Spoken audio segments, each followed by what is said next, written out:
In this video, we're going to go over exporting a mission to GeoTracker real quick. That way you understand the process in which when you change something in GeoTracker, how to take those changed settings and bring them over to your monitor. So the first thing we're going to do is we're going to open up GeoTracker Pro. Now say we do anything in here such as add a driver or subtract a driver, change a pin, change permissions. If we change trucks, whether we maybe even change a network setting if we have parking lot download, or change maybe a flow rate on a chemical. All these changes, once they are set to what they get changed to be, you may need to update now your monitor so that it knows those changes. If you have a monitor 5, you can also include in this list changing spray zones or sites of interest. So, how do we update the flash drive settings so that the monitor understands what to do? Well, first thing you do is you make sure you have your flash card drive or your SD card drive or CF card drive, depending on your monitor, plugged into your computer and then have GeoTracker open. Now, one thing you may want to note is what is the drive letter that Windows gave to the thing. In this case, I have a monitor 5 thumb drive as drive letter D.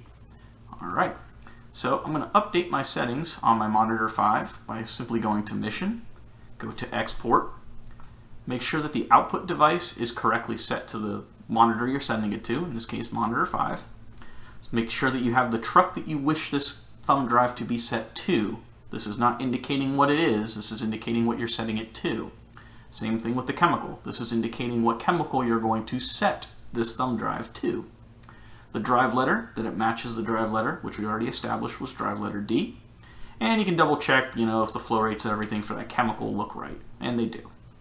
Down here, if this is a monitor 5 card that you're exporting, you can set the sites of interest and spray zones to also update. However, just to note, most of the times you don't actually need to update those on the card because whatever's on the card is already there, so you may not have to do this on a regular basis. But if you actually specifically change a spray zone or specifically change a site of interest, then you'll want to check off these boxes.